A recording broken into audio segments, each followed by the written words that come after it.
Magandang araw mga kaibigan. Bigyan natin ng reaction opinion itong post ni Mr. Rigoberto Tiglao, isang batikang journalist. Sabi niya, drop out lang pala si Soto from Lyceum. Nangahas pa maging Senate President. First time ko itong mabasa na drop out siya. Tinignan ko, ginugol ko, educational attainment o background, dito, pag-alaman na ang kurso ni Soto is, ang natapos niya, Bachelor of Arts, major in English, sa Colegio de San Juan de Letran. So kung drop out sa Lyceum, ibig sabihin, ang una niyang eskwelahan, Lyceum. Nag-drop out siya doon, and then, pumasok sa Colegio de San Juan de Letran. Doon na siya nakagraduate. Yun lang. Bachelor of Arts. Tapos, mayroon ding nakalagay na nabigyan daw siya ng honorary doctorate degree in public administration ng Polytechnic University of the Philippines noong 2019. Panahon ito ni Tatay Digong, I guess, baka siya ang Senate President noon. Kaya, nabigyan ng honorary degree. But to me, these honorary degrees are nothing. Binibigyan ka lang yan dahil sa imong posisyon sa politiko whatsoever. Nagbasa ako sa mga comments, parehas sila ng isa pang presidente na drop out din. Sino ba yung isa pang presidente na college drop out? Naka 3 years lang ata siya eh. Saan bang London? Oxford ba yun? Maalala nyo nung kampanyahan nung 2022? Isang issue ng mga kakamping laban sa ating manok na college dropout yan. Hindi tayo maniwala kung ano-ano ang mga ayun pala, talagang hindi siya nakatapos. And then, mayroong isang TV show sa Australia man siguro. Parang game show o reality. Basta, tinanong ang mga contestant, the President of the Philippines failed twice in the subject in yung college kung saan siya nag-drop out. Saan? Is it law, economics, politics? Anong subject na 2 beses bumagsak ang Philippine President? Yun ang tanong. Sabi ko, siguro economics o ano. Ang correct answer para is, he failed twice in politics.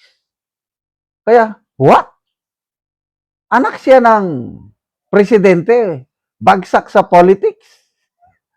Talagang pareha silang, alam mo na, school bukol. So, basa ka sa mga comments, graduate sa One Ball University. Saan ba yung One Ball University? I don't know kung saan nanggaling yung nababasa ka na lang sa comments yung One Ball University. So anyway, yun ang kanyang educational background. Tapos nananalo siya 5 times na, 5 terms na. Mayroong post na attributed sa kanya, sabi niya, maniwala kayo sa akin. Ako na ang pinakamatagal na senador in history. Parang he was elected 5 times. Ganun ba yun? Kaya maniwala kayo sa akin. Well, it does not matter how long you serve. What matters is yung quality ng service na ibinigay mo. Ano bang naipasa niyang batas? Ano bang naitulong niya sa bansa? I don't know. Ang matandaanan ko lang na batas na naipasa niya is Soto Law. Ano yung Soto Law? Yung mga journalist, they are not compelled to reveal their sources. Kaya nga may mga journal, according to my source, so and so, yan, so blind item. Pag madala ka sa korte, example, kasuhan ka dahil sa iyong article. Dahil sa Soto Law na yon, protected ka as a journalist. Yun lang ang maalala ko na contribution nitong si Vicente Soto III na naipasa niyang batas. All the rest, wala na. So, ang mga tunay na, ang mga tumatak sa akin na mga senador na siguro, the best senator to me is the late Miriam Defensor Santiago. Lahat na lang.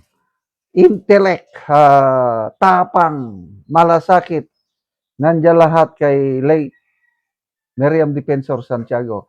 The best president of the Philippines we never had. Noong 1992, kumandidato siya as president. Siya ang binutuhan ko eh. Kapitan pang ranggo ko noon.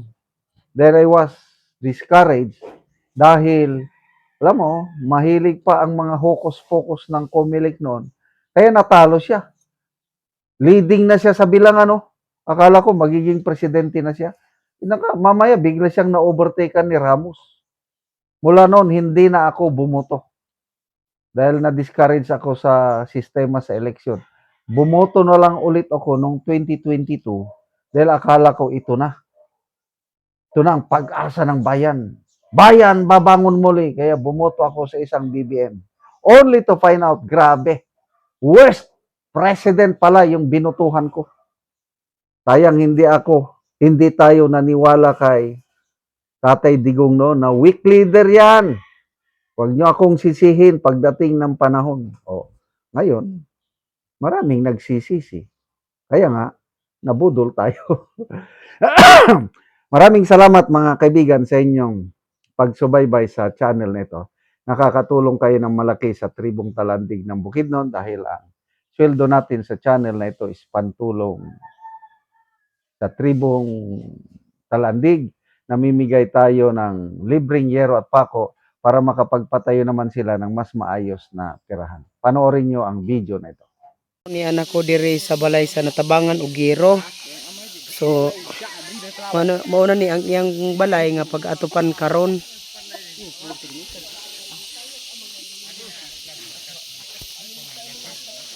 So mauna ni ang iyang pag-atupan. So daan na di ini gisalugan og gidingdingan. Ug mauna ni ang Giro nga among gihatag nga ilang i-atop karon.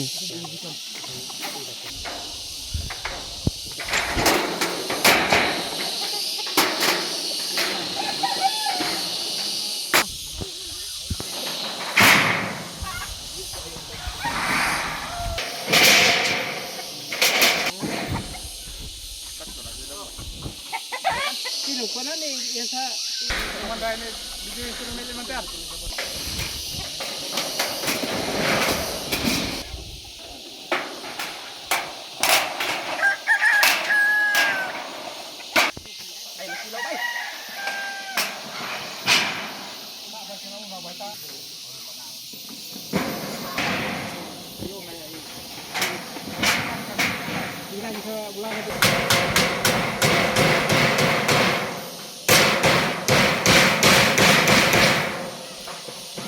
Magkaroon naman na gyud sa pag-atop ang ginatabang nga Giro, so makita nato nga nag-atop na gyud ang natabangan ani.